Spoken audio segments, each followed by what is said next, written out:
The number one Korean radio station in the Northwest. Radio Hanguk.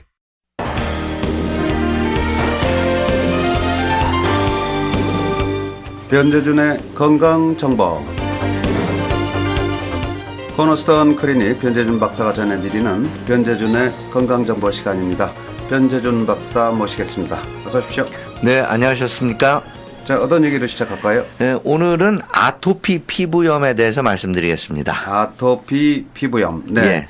많이 아토피로 좀 고민하는 사람도 많이 있는데요. 예, 네. 아토피는 영어로는 ATOPY, 아토피. 그냥 뭐 발음 나는 대로 그대로 쓰는데요. 네. 저도 사실 어떻게 해서 이런 말이 만들어졌는지 잘 모르겠습니다. 아토피라는 병이 있죠. 네. 그냥 우리 한국말도 번역이 안 되니까 그냥 아토피 이렇게 번역을 한 것 같습니다. 그렇죠. 예, 이 병은 어른들이 과거에 태열이라고 부르던 병이에요. 태열. 네, 예. 그래서 대개 이제 어릴 때 생기기 시작을 해가지고요. 생후 한 2, 3개월부터 이렇게 생기기 시작하죠. 그래서 사춘기가 될 때까지 좀 더 심해지는 경향을 보였다가 사춘기가 되면서 점차 좋아지고 경우에 따라서는 물론 뭐 어른이 되어서까지도 이제 지속될 수도 있고요. 네. 예, 주된 증상은 피부에 이렇게 눈에 띄는 병변이 생기고 가렵고 그다음에 피부가 건조해지는 이런 증상을 이제 주된 증상으로 하고요. 네. 예. 그다음에 이제 가려움증 때문에 이렇게 자꾸 잠을 못 자기도 하고 신경질적이 되기도 하고 또 이 공부를 하거나 일상생활에 이제 방해가 되기도 하죠. 그렇죠. 예. 그리고 이렇게 피부염이 있으니까 눈에 보이는 게 좀 보기가 싫잖아요. 네. 그래서 사실은 그 사람이 뭐 깨끗하지 않은 사람은 아닌데 피부가 청결하지 못하다 이렇게 오해받는 경우도 있고요. 그렇겠죠. 예, 그렇습니다. 네. 아유, 참 가렵다는 게 얼마나 힘든 겁니까? 예. 특히나 아이들은. 예, 증상을 그렇죠. 좀 더 자세히 설명해 주세요. 아토피 피부염의 증상은 나이에 따라서 조금 다르게 나타납니다. 그래서 이제 생후 2, 3개월경 초기부터 한 2세가 정도 한 두 돌 될 때까지는요.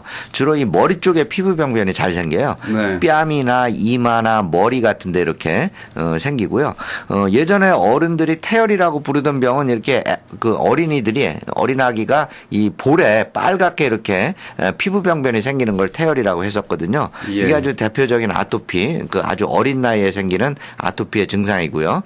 대개 이제 어린 나이에 생기면 말씀드린 대로 머리나 이 목 쪽에 얼굴 여기 잘 생깁니다. 그다음에 이제 두 돌 이후가 되게 되면은 대개 얼굴에 있는 피부 병변은 좀 좋아지는 경향을 보이면서 예. 팔꿈치의 안쪽, 그러니까 이렇게 팔이 접히는 부분이죠. 팔꿈치 안쪽, 그다음에 이 오금, 그다음에 목 이렇게 피부가 좀 접히는 부분에 이제 나타나고요. 조금 진물이 나타나면서 그러면서도 전반적으로 피부가 건조한 네. 이런 그 형상으로 나타나게 되죠. 물론 가려움증이 심하고요. 긁은 상처가 이렇게 함께 이렇게 거기에 이제 긁어서 상처가 나기도 합니다. 네. 이 사춘기가 되면 좀 달라지죠? 예, 좀 좋아지는 경향을 보이죠. 예, 저절로 없어지는 경우도 있고요. 예. 근데 이제 사춘기가 지나서도 계속 아토피 피부염이 있다. 이런 경우에는 네. 대개는 이제 어디에 생기느냐면 말씀드린 대로 이 팔꿈치 안쪽이나 또는 무릎의 뒤쪽이라든지 또는 예. 목이라든지 이렇게 좀 연하면서도 피부가 접히는 곳에 잘 생기는데요. 네. 이게 이제 어른이 될 때까지 계속 있다는 것은 이 아토피 피부염이 오래 갔다는 증거잖아요. 예. 이렇게 오래 가게 되면 오랫동안 긁고 건조해지고 그래서요.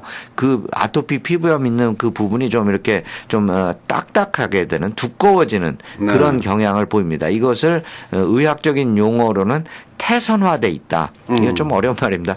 태선이라고 네. 합니다. 태선화돼 있다 이렇게 얘기를 합니다. 근데 이게 또 원인이 뭡니까? 원인은 사실은 알 수가 없는데요.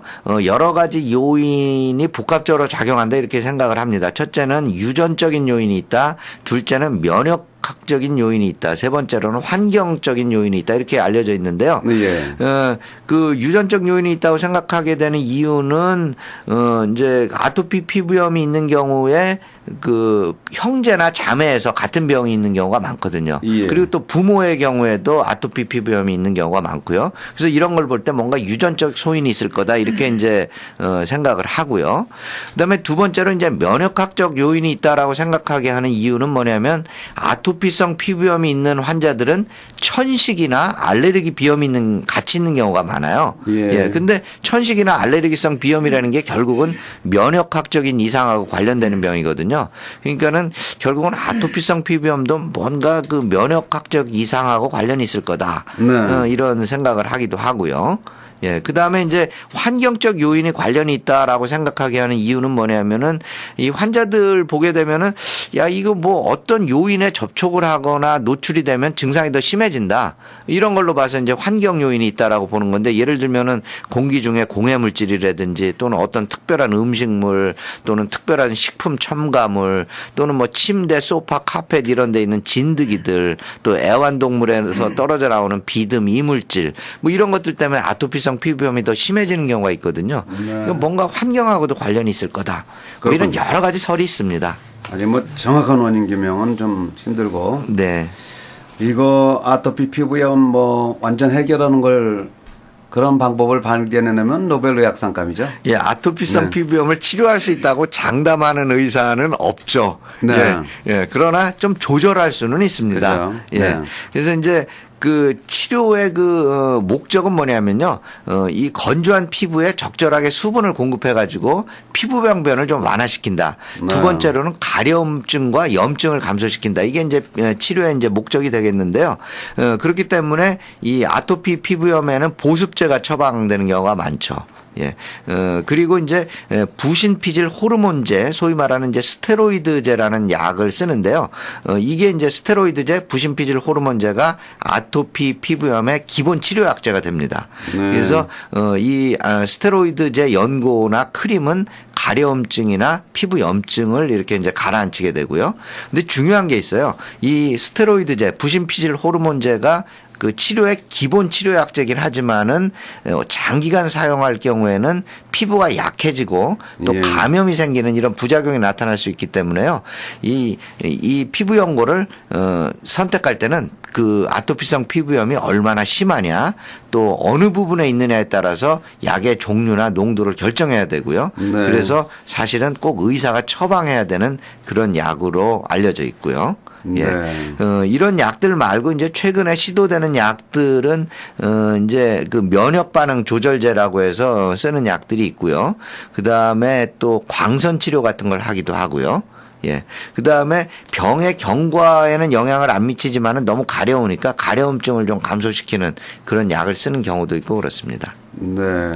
스테로이드 연고 같은 거 사용하는 건 좀 의사의 처방을 좀 받는 게 좀 필요하시군요. 예, 그래서 예를 들자면은요, 네. 이 얼굴 같은 데는 좀 약한 걸 써야 되고요. 쉽게 말씀드리면. 그렇겠네요. 예, 그 다음에 팔다리에는 좀 센 걸 쓸 수가 있거든요. 아, 예, 예. 근데 얼굴에다 센 스테로이드 연고를 오랫동안 쓰게 되면요, 얼굴 피부가 약해지면서 이렇게 핏줄 같은 게 도드라져 보이기도 하고요.